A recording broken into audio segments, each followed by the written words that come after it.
Pues le preguntamos de entrada al economista, analista económico Mar Vidal. Buenas noches, Mar. Buenas noches, ¿qué tal? ¿Cómo estamos? Bueno, mira, te preguntas muy concretas. Lo que dice Casado, lo de la situación económica, que se puede adivinar a partir de las cuentas que presenta Sánchez para el 2022. ¿Tiene razón en parte o en todo? ¿O no tiene razón en ninguna? A ver, en quiebra técnica no estamos ni nos encaminamos de una manera clara. Lo que pasa que vamos a hacer un símil para que se entienda exactamente la situación. Imaginemos una familia en la que de repente pues tiene un gasto que no es coyuntural, o sea, no es una nevera que te la compras a plazo, sino que es una hipoteca que no esperabas o algún gasto que se va a alargar en el tiempo. Entonces lo que hace esa familia es que se endeuda, y se endeuda mucho más de lo que puede pagar cada mes, de manera que vuelve a endeudarse y así acumula deudas, pero llega a un acuerdo en un momento determinado con el banco para pagar esa deuda a 200 años. A ver, en quiebra no está esa familia, pero poco a poco los intereses de esos 200 años que tendrán que pagar sus hijos y sus nietos, pues irá cubriendo parte de esa posible inversión que se podría hacer durante el tiempo. No sé si se ha entendido la metáfora, sí, pero más o menos.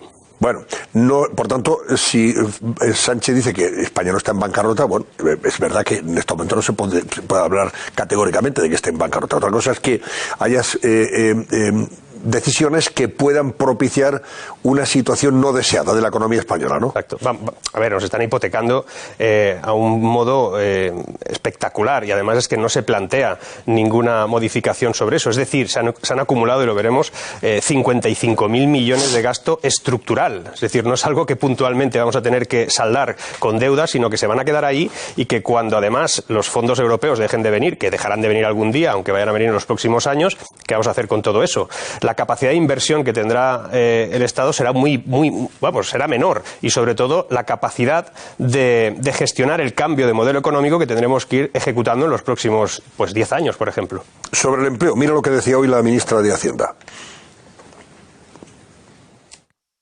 Que son unos presupuestos prudentes que parten de supuestos muy conservadores en la estimación de esa recaudación. España está creciendo, España está creando empleo, y esa tendencia no solo va a continuar, sino que se va a intensificar en el próximo año, cuando la economía crezca en el entorno del 7%. Mar, ¿qué opinas? Yo es que, no sé, es bueno que sean optimistas, porque al final si no son optimistas ellos, ¿quién lo va a ser?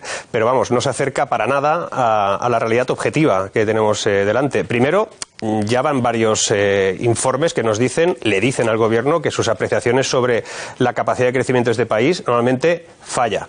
Ya se lo han dicho el Banco de España, se lo ha dicho el Instituto Nacional de Estadística, se lo dice el FMI, y creo que se lo dicen ellos mismos e intentan convencerse de que no.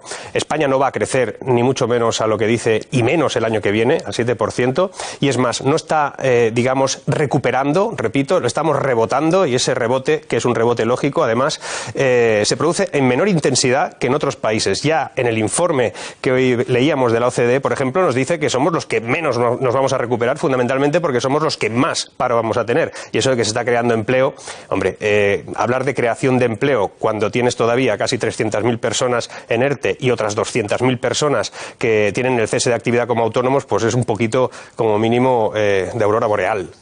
Analiza los presupuestos que hoy nos ha presentado la señora Montero. Por ejemplo, en pensiones. Pensiones es un... A ver, el presupuesto del 2022 está atrapado, es prisionero de dos grandes gastos. Por un lado, las pensiones, en este caso, pues ocupan un porcentaje altísimo, que además, bueno, es una función que, si se le concede el hecho de que va a tener un incremento del IPC medio a partir de noviembre, pues aún se complica aún más. Ellos contemplan que este es el gasto que vamos a tener.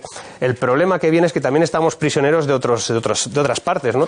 El incremento de coste de funcionarios, sobre todo ellos hablan de que en un momento determinado los costes que vamos a tener desde el punto de vista laboral, es decir, de parados, la prestación por desempleo se va a reducir. Ellos contemplan que se va a reducir, lo cual es como mínimo examinable, porque fundamentalmente ellos contemplan que la creación de empleo en este país se va a producir por ese crecimiento que inicialmente ya sabemos ahora mismo que no es correcto. Tengamos en cuenta que España normalmente generaba empleo a partir de un crecimiento del 2,4%. Si vamos a crecer al 5, 5,5, incluso el año que viene pongamos que somos optimistas y llegamos al 6, es extrañísimo que España no sea capaz de crear empleo. Y eso tiene un problema en la cimentación del modelo de crecimiento español y sobre todo de que hay un problema real de que todo eso está detrás de unas cifras, unos números que no son exactos. El gasto ahora mismo en ese presupuesto es altísimo. De todos modos, también habría que decir que eso de que son los presupuestos más expansivos de la historia, al fin y al cabo son 4 euros más que el del año anterior. Son unos presupuestos muy parecidos a los del año anterior. Y lo que tienen es un incremento de ingresos que también seguramente es un error de concepto, porque plantearse que vamos a ingresar tanto cuando el crecimiento va a ser mucho menor del previsto también hay que revisarlo, ¿eh? Claro. Luego le preguntaremos, por cierto, al vicepresidente de la patronal COE y de los empresarios en relación precisamente con ese cálculo que hace el gobierno sobre los ingresos vía impuestos, que necesariamente obligaría a que la economía fuera viento en popa a toda vela. Esa es la clave de todo esto. Totalmente. Si las cosas van muy bien, entonces claro que puedes recaudar todo lo que el gobierno prevé vía impuestos, vía IRPF o por el IVA, gracias al consumo. Pero si las cosas no mejoran tan sustancialmente como cree el gobierno en sus cuentas, pues me temo que entonces esto va a ser Antonio, fallido todo, ¿no? Hay una cosa que me preocupa especialmente, y es que en estos presupuestos se incorporan como ingresos, que lo son, los fondos europeos, los fondos Next Generation.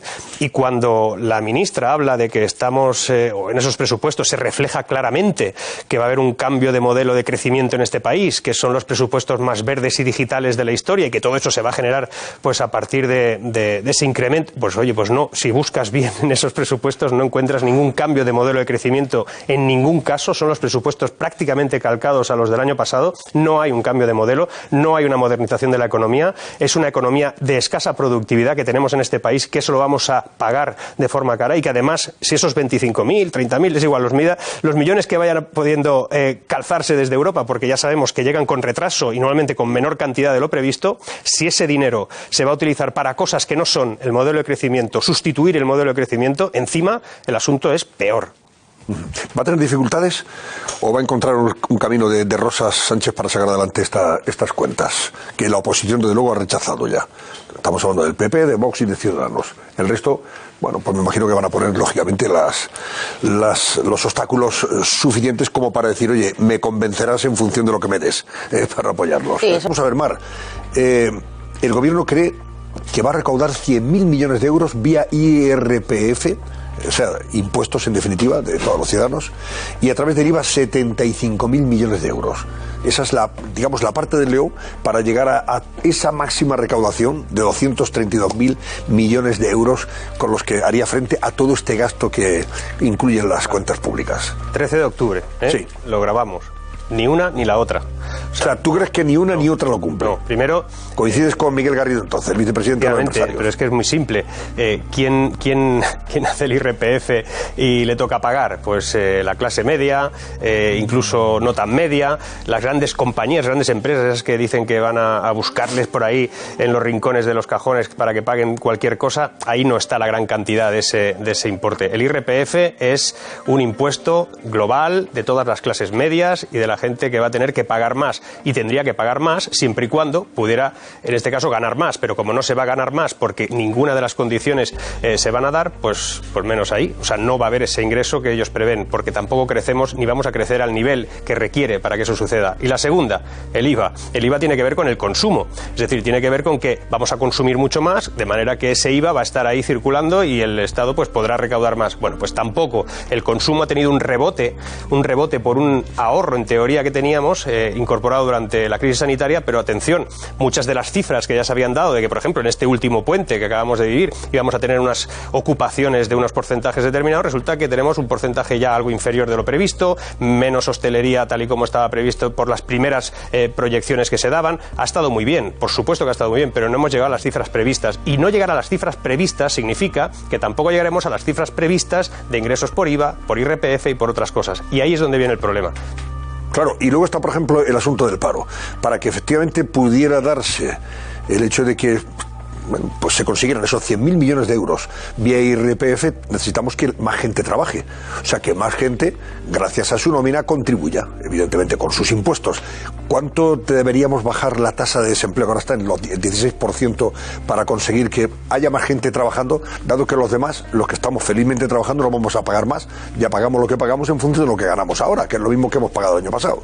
Pero Antonio, lo primero que habría que contabilizar es bien el paro, es decir, quiénes están parados y quiénes no. De esa manera podríamos interpretar perfectamente cuál va a ser el coste por desempleo, cuándo van a pasar los ERTE a parados, si es que en un porcentaje importante probablemente, y desgraciadamente va a ser así, los ceses por autónomos, cuántos van a estar. Todo ese elemento que conformará el paro del futuro probablemente habría que analizarlo correctamente, es decir, qué cifras exactas de parados tenemos en este país, cuánta gente ha dejado de apuntarse o de aparecer en las listas porque no consigue trabajar o no consigue encontrar ninguna expectativa. Todo ese coste de desempleo ellos consideran que va a bajar, porque va a crearse empleo. Y se va a crear empleo en unas circunstancias globales muy interesantes. Primero, hay un fallo logístico global que va a impedir que muchas de las cosas que queremos comprar estas Navidades no las vayamos a comprar. Y si tú no las puedes comprar porque no van a llegar a las estanterías, pues no vas a necesitar dependientes en esas tiendas. Y ese colapso global logístico se traduce en muchísimas más cosas. Se traduce también en empresas que por culpa de los incrementos del coste de la energía están cerrando. Están cerrando durante unos días, durante unas semanas y no producen. Y si no produces no puedes seguir pagando a tus trabajadores,